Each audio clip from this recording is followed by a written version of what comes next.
We are at Gebhards, Tuesdays at Gebhards. What you drinking on, oh? Well, that's the problem. Adam, what am I drinking? Come on camera and tell everybody. This is Adam. He's the main bartender, especially on Tuesdays at Gebhards. What are we drinking? We're drinking the Lawson's Super Session IPA from Vermont. Lawson's? Yeah. All right. It tastes pretty good. It's very fruity. I don't mind the fruitiness of it. And the reason why I don't know really what I'm drinking is because Matt's not here. Matt's not here. It's Matt's birthday. With that, I should say hi to Littlefoot. Littlefoot, come on in. There's Littlefoot. What's up, gang? Here's the deal. Matt's not here today because it's his birthday, and I'm not supposed to be here either, but I'm a whip. Why aren't you supposed to be here? Because I'm supposed to be with him and the rest of our friends. He went to his house upstate. Okay. And let's just put it this way. The partying is extreme up there, and I have too much to do. And I didn't trust myself. So I said, you know what, Matt? Can I take you for sushi instead? So I'm going to take him for sushi for his birthday. Responsible father of two, I think. That's you get A for effort there. Yeah.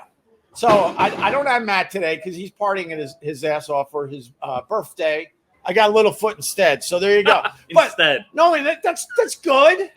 I mean, I'm going to beat the crap out of you, but you know I love you. Yeah. Hello. There's Ron the waiter. So, yeah, Matt's, wait, what's Pat Duffy saying? Your friendly neighborhood stunt boy is now the boss. That's right. Pat Duffy got a huge promotion. Cheers to Pat Duffy. Cheers to Pat. Up, bitches. Cheers to Pat. Cheers. L'chaim. Cheers. And also with you. Get out. Get out. Get out. Oh, my God. We're at Target today with Ron the waiter here. No. Did you ever go to Cheers? Speaking of Cheers. It was called, it's the Bull. It's called the Bull and Finch. I've never gone in. Because I live around the corner. Never went in. I literally live around the corner because I'm from Beacon Hill. Oh, you're from Beacon Hill? Yeah. Okay. Yeah. That's like me. I live, a couple miles from the Empire State Building. I've never been. Do you go to the tour ship, Robert? I have not been. I've been by it. Actually, I've never been up in the Empire State Building. I did go to the cask and flag in 30 years ago, 32 years ago, whatever. What, in Faneuil Hall? Cask and Flag. Isn't there in Faneuil Hall? Isn't that what was Cheers? Oh, the Cheers bar. No, it's the Bull and Finch. That's what I meant. Sorry. Right. Yes, that I went to, Yeah, it's called the Bull and Finch. freshman year. Just to and then you walked in and went, wait, this isn't the same place. They only use the outside facade. I want to speak to the manager. I want to speak to I'd like to go have seafood upstairs. I'm sorry, sir. That's something different. Probably. How about you ever been to the Hilltop Steakhouse? Yes. I used to do remotes from the Hilltop Remember? Steakhouse. Yes. Remember they had the life-size cows Yeah. on the front yard? Okay. Okay, this is a true story. What's the name of the club? I forget it, dude. What's the name of the comedy club in Faneuil Hall? Comedy Connection. It was a Friday night full, and there is a table of Asian college students, female Asian college students, and they wouldn't stop talking out loud. Like literally their backs to me. You should have told them a math problem. So I'm not even that good at that. And I said, excuse me, honey, what's your name? Whatever. And she said, Karen, whatever. I forget her name. And she said, oh, you're Karen?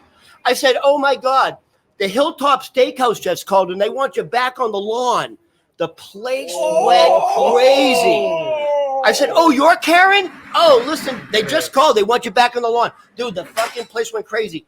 True story. She ran out crying. One of her friends gets on the stage, and we're wrestling with the microphone. And it turns out her father's in the Yakuza. He's been running ever since. The bouncer takes the microphone away from me and goes, get the fuck off the stage. You. Yeah. And then my other comedic friend who went on before me, who did very well, was sitting, and I had a half Guinness left for me. And I go to reach for the Guinness, and the bartender takes it and puts it down the sink and goes, fuck off the lavia. Just fuck off the lavia. And I'm like, dude, it's comedy. Yeah, that's my Hilltop Steakhouse story. I like it. We got John Court's down there in Philly. What's up, John? John Courts. John will be making it Tuesdays at Gebhards one of these days. He gave us a tenner. It's just an Acela ride away. Fibers and legs. Hi, Robert. Happy birthday, Matt. Yeah, well, I made the right move because those guys. Is it Matt's birthday today? Well, he's celebrating it today, and I was supposed to go, and at last minute, I'm like, I think I was a little scared because it's not. Let's just put it this way: it's not just a couple beers, it's not just a couple shots, and I'll leave it at that. They go, and it's a Tuesday. It's a Tuesday. It's a Tuesday, and they go. They're the major leagues. So, I'm down to like AA ball. So what are they doing? They're breaking out the whipped cream cans and doing whippets, like whippets. No. He didn't say junior varsity. He said major leagues. So there seems like there's a birthday theme because yesterday was my birthday. Oh, by the way, happy birthday, thank you. Happy birthday. By the way, don't you remember we did? You want a bare bottom spanking? Yes, please. Don't you remember we did a show on my birthday once, and you had no idea it was my birthday? Right here, and the show was so it was dedicated like a year to ago. So it might have been. That was before the pandemic. Yeah, no, it was like 3 or 4 years ago. That was before the pandemic. Yeah, happy birthday, Thank brother. you. Thank you. So Matt's a Scorpio too. You can tell. Yeah, Matt's. Yeah, you can tell. So Matt will be back next week on Tuesdays at Gebhards. So, but I'm more than happy to hang out with Littlefoot and Ron the waiter. And I told Ron he has to talk about his living situation. Because you've never talked about it on. Well, you might have talked about it on my. podcast. I talk about my lesbian mother and everything, but I've never talked about my roommate situation because I don't know how he's going to feel about it. Like it's truly the modern version of The Odd Couple. Matter of fact, yesterday was Odd Couple Day. As a matter of fact, was it really? Yes, on November 13th. So here's the Felix Unger's wife. So it's so hold on, Ron.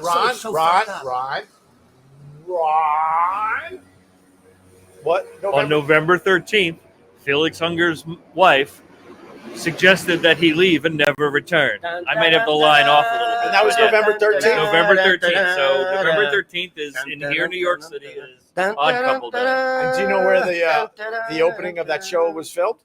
Like right around here, right? Yes, Lincoln Center area. Yes. All right, back to you, Ron. So first, you live. Are you the Oscar or are you the Felix? I am 100% Oscar Matterson. I am fucking gross.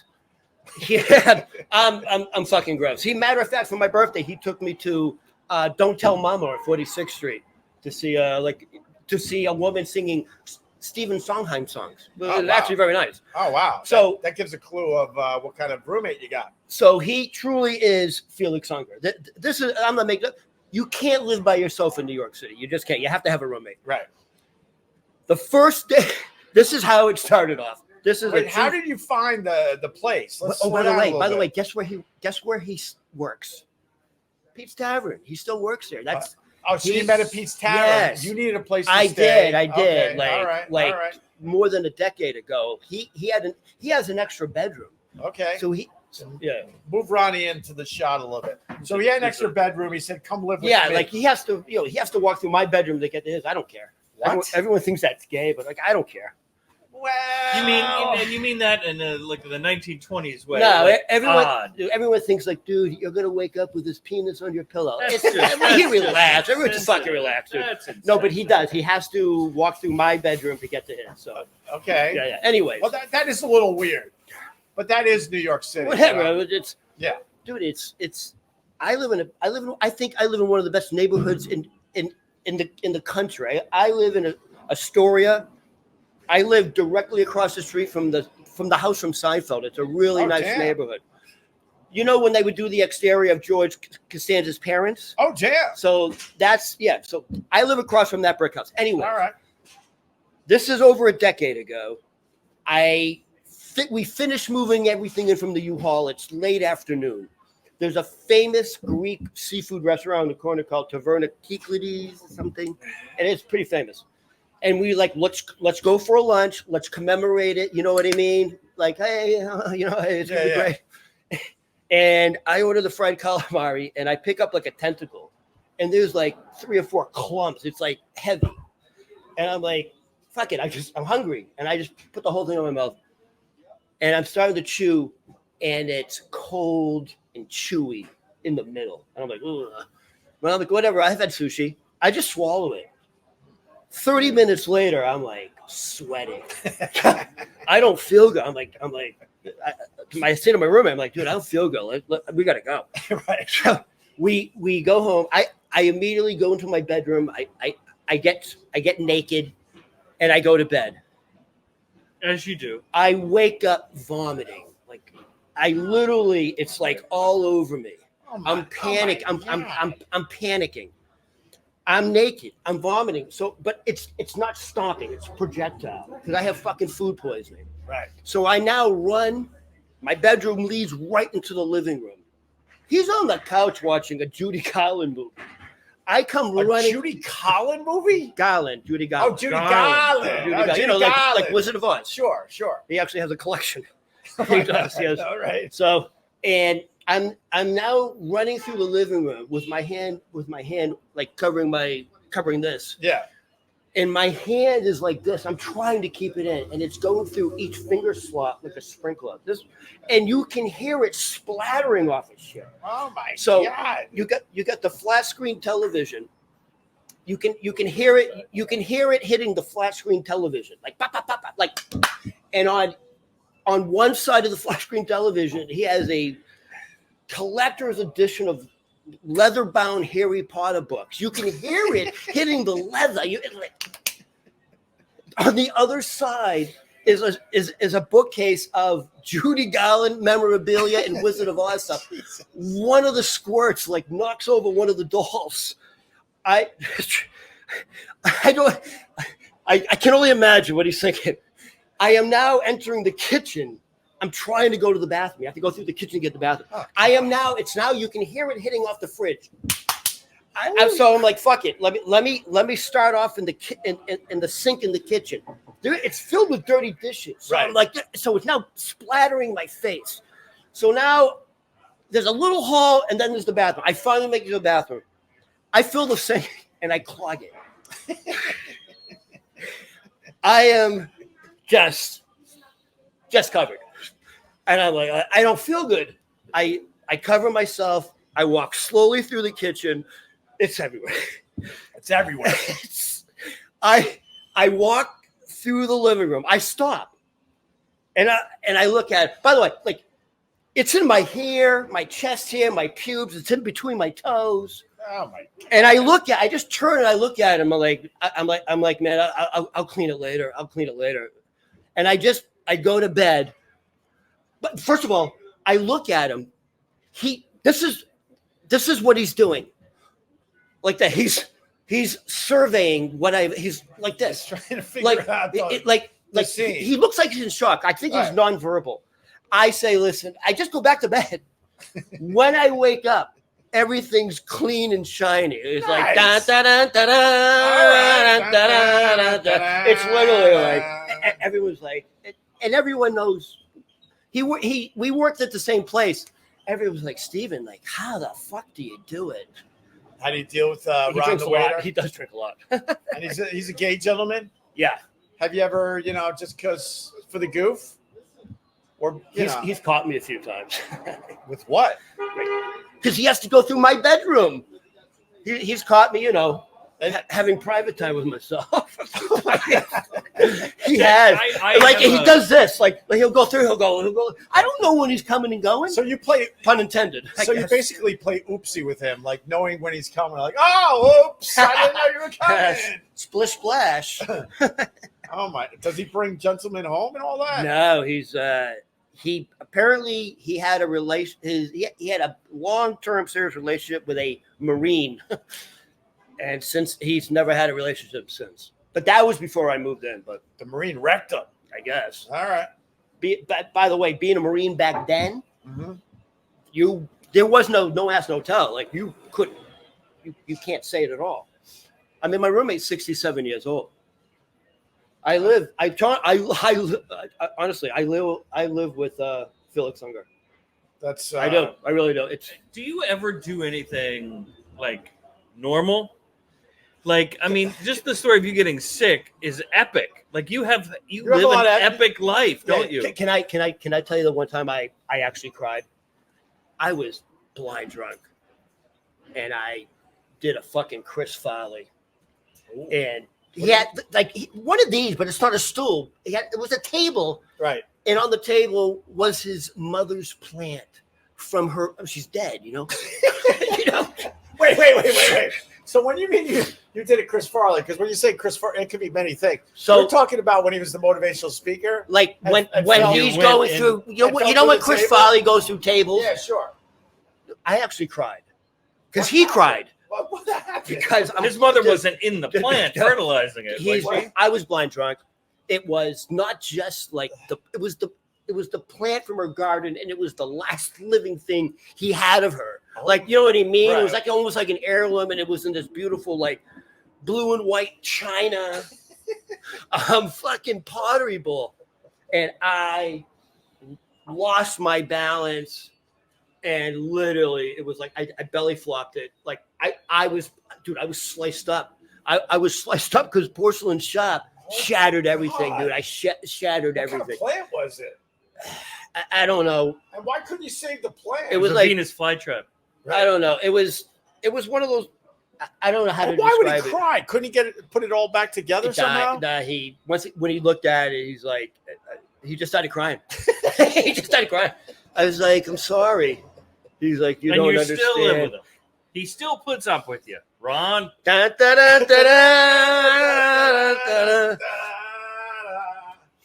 begs me to clean the bathroom. He what? He begs me to clean the bathroom. He's like, if you want to give me a present, if you want to give me a Christmas present or a birthday present, just clean the bathroom. That's all he wants is for you to clean the bathroom? No present. You got no present. Yeah. I'm pretty bad. I probably should up my game a little bit. I had a crazy roommate when I was living in Geneseo. We lived there for the summer, and we rented a house. It was three of us and three girls. And where? Geneseo, Italy. Upstate New York. I'm not from here. Outside Rochester. Oh. I wish I went to school in Italy. Doesn't that sound like a Italian? I know it's part of the State University of New York system. I'm from Boston. See, this is where Littlefoot looks down at me because he went to Emerson and I went to Geneseo. No, Geneseo's great. Well, now it is, but back then it was a drinking school. Aren't they all now? Oh no, you can't. No, Geneseo anymore. They call it the Ivy League of the SUNY system. Any upstate college is a drinking school. Yeah, it's crazy. Of course. Yeah. But we lived there for the summer, 3 girls, 3 boys, and one of them was batshit crazy, liked the Grateful Dead, and liked to put a stick in a cup of dirt and dance in the rain. Yeah, that's the reaction I was looking for. Yes. Like, what? Yes. And then I got 2 stories with her. So the first one, I was going on a little date. Every once in a while, you remember this in college, right? You didn't. You went to college. Every once in a while, you would dress up for a gal, and you might have to like iron a shirt or something, right? So I needed an iron. You had your blue Oxford J. Crew shirt. Yeah, and I needed an iron, and she had the iron, and I go, "Can I use your iron?" And she's like, "Yeah, no problem, but be careful." I'm like, "Yeah, no problem. I'll be careful." You know. I start ironing, and she kept checking on me as I'm ironing, like, "No, really, be careful." And she's getting crazier and crazier. And next thing you know, as I'm ironing, she goes, "No, be careful." Grabs the iron like from some psycho movie. And now I'm wrestling the iron with her because I don't know if she's going to hit me in the head with it. right. But something in her head, like she was convinced that all hell was going to break loose because I'm using her iron. And she grabbed it. Now we're doing a tug of war. The iron is red hot. So that was the first story. And then, yeah, she's a little nuts. Yeah. So this is the best. This is the best story, though. So all of a sudden, in the house, we started smelling something that was a little rank. And, you know, we're college kids or sort of college kids. We might have graduated and stayed an extra summer, whatever. So we're looking around. Where the hell is this smell coming? Is it leftovers? Is it something somebody threw behind the couch? I think I know what you're going to say. Did someone, like, you know, shit their pants? No, it wasn't that. Oh, she didn't shit? So the smell as the days went on got more and more rank. And we're like, something's dead. Something's dead in our house. So me and I think it was Buzzy. Me and Buzzy, we decided to explore. So we get a flashlight and we're following the smell, and it's so bad. Like literally, we put Vicks under our nose, and we're holding our face. Like, oh my god! We realize it's down in the basement of the house, and the basement's dark with a dirt floor. And now we're smelling like, okay, it's definitely down here, right? So near the boiler, we're like, it's something around the boiler. We get closer and closer. The smell is so fucking bad. We're ready to pass out and give up on this whole thing. Laying right next to the boiler was a dead, bloated cat. Now, the story goes that we finally got from her, and this was after they dragged her away in a straitjacket, by the way. Right. You're lucky. The story we got finally was the fact that she saw a dead cat on the side of the road and felt bad for it and decided to bury it in our house next to our boiler. It had like little flowers and stuff around it. Yeah. And then so she didn't do a good job of burying it. No, she just placed it and gave it a little. It looked like a roadside. But it looked like she gave it some kind of ceremony and then left like some little flowers around it. Nothing crazy, some wild flowers. That sounds like the type of person that when you wake up, she's over you with a knife going, "Oh yeah, I told you not to fuck with the iron." Oh yeah, no, the iron thing was a clue because she was freaking out that something bad was going to happen with the iron. She needed it back. I'm like, I can't let go of this iron because I don't know if she's going to hit me in the head. So. The last straw, she was getting crazier by the day, and she would start screaming and yelling as she's wandering around the house manically. Schizophrenic. Probably. Yeah. We're tough guys. I was in a fraternity. We were fighting every weekend, like just stupid shit. We weren't scared of much back then. We were scared shitless of this girl. We were scared shitless of her. And she had a manic episode that was so bad. Everyone ran in my room and locked the door. And we're in there like, what the fuck are we going to do? What the fuck? Yeah. Should we call somebody, right? And she's outside the door, like banging, like, what's going on in there? What's going on? I know you're in there. And we're like, what are we going to do? So we actually jumped on the roof and figured out how to like hold ourselves like this and drop down to the ground and get the fuck away from the house. And then, long story short, I forgot how it ended, but we had to call the authorities, and they dragged her away in a straitjacket. And then, the end of the summer, we're all just loving life again, having fun. Our friends are over. We're partying like college kids should, and we get a knock on the door. It was her. Hi, guys, I'm better now. She literally goes, hi, guys, I'm better now. And we're like, good for you, but you can't stay here. You can't stay here. Yeah, she's on medication for sure. But the dead cat, the dancing in the rain with a stick in one of those white styrofoam cups, I'll never forget it.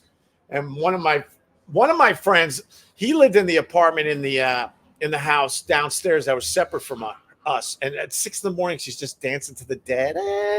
And my friend Bert, he goes, "Shut the fuck up." Was she hot? Yeah, she was hippie hot. She was hippie hot. Hippie hot, right? Hippie hot. And where is she now? I mean, she's better now, you said, right? So where is she now? Oh, Jesus. That's so many years ago. Which institution? You got any good roommate stories? I do. My first roommate in college, I had only had one roommate in college, freshman year, and he was a nice guy. He was the oldest of 8 Irish kids from Springfield, Mass. Springfield, Massachusetts. So home of the Basketball Hall of Fame. Yeah. He had this room set up before I got there. He must have, because he was closer, right? So he got in first. We got along because I was into the Dead and he was into the Dead. Did not wear shoes. And we were in Boston, and it was no traditional campus. This is a city school. Did not wear shoes to class outside until it got cold, till like November. I get that. We bought like a tarp or something to divide the room in half for privacy because we got girlfriends. Now, I learned physics really quickly that semester because a cotton tarp, doesn't muffle sound. Right. So I hear his girlfriend, he hears, what I've got going on and all that. And then he just progressively, I mean, nice guy, but just quirky college kind of stuff. I remember Sesame Street sheets the whole time. And I remember coming home, I'd done like a back-to-back 7 or 8 hours on the air straight. Oh, Jesus. And I'm carrying a crate of vinyl records. I kick open the door, holding the records, and his bed was right in front. And I see his girlfriend riding him like Matt on a motorcycle. Like a silhouette. Oh no! Like I walk in, No silhouettes here. and it's this. It's like, hey, how are you? And then I turn into Rain Man. I just gotta put my records down. Then I'm just gonna go get dinner. Yeah. No apology. None of that. Why an apology? No, I don't. You should be thanking him, right? For the show. For the show. Well, then I was always wondering, like, was she hot? Is he? Yeah, I love the way. he did all right. Yeah, but a story like that, it doesn't matter if the person's hot. I think, right? I mean, it helps. It helps, but it's what if so you look erotic like, and what if you look like Jabba the Hutt?